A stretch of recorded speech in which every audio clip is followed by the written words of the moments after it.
What's up, folks? Today I'm going to be reviewing the game Traverse. This game came out in 1987 and it is for 2 to 4 players.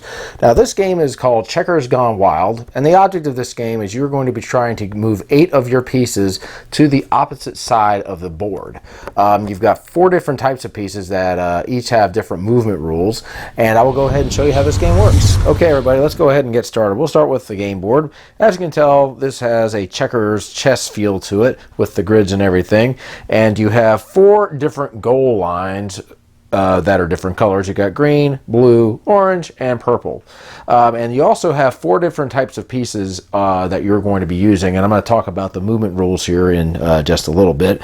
The object of the game is you're going to try to get all of your pieces that are on your goal line to the opposite goal line, which for blue would be over here, similar to Chinese checkers. Now, when you arrange these pieces, they can be arranged in any way you would like to. You could have the 2 squares next to each other, or however you would like to do it. These corner squares, you're not going to be able to start them there, but you'll be able to get to these corner spaces later, and I'll talk about how you can do that.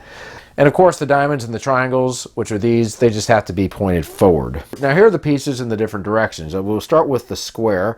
The square can move only horizontally and vertically, so it can go like this or it can go like this. The diamond piece over here will only be able to go diagonally. The circle piece can move in any direction, and then the triangle piece can move diagonally, but it can also move straight back. You're going to be moving these pieces 1 space at a time, so that you can move the circle like that, or you can move the diamond like that. The exception to this rule is when you are going to be able to jump.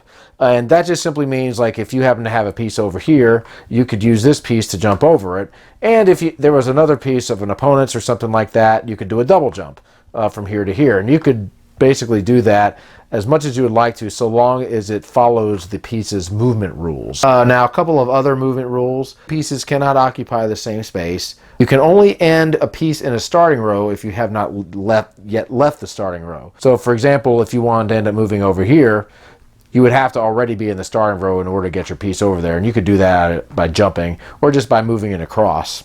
Now, you'll be able to move into and out of your goal line or jump along the goal line at any time. Now, skipping is not allowed unless your piece is not going to be able to move.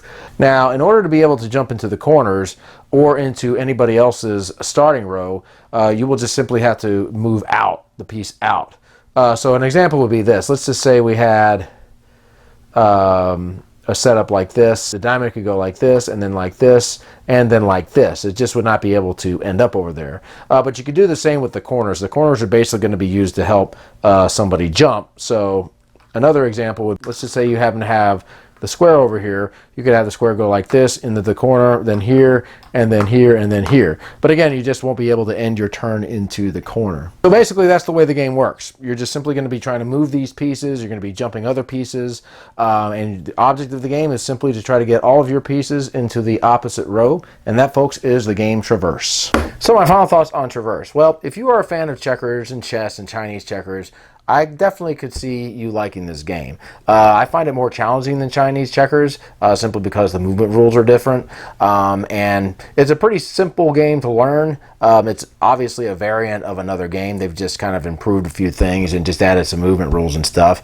But yeah, it's cool. The 4-player aspect definitely makes the game interesting. You're always having to keep your eye on other people, but at the same time you're having to strategically place your pieces. And those movement rules can definitely make this game more challenging. It's not like Chinese checkers where you can just jump in any direction that you want. With this one, they restrict your movement, so it definitely makes it more challenging. With this particular version, I definitely like the pieces. The regular version just simply has them on flat wood, and they just have the shapes made like that. But these are 3D, and so if I were to recommend a version, I would recommend this one. So guys, that is my review of Traverse. Take care, keep on gaming. We'll see you later.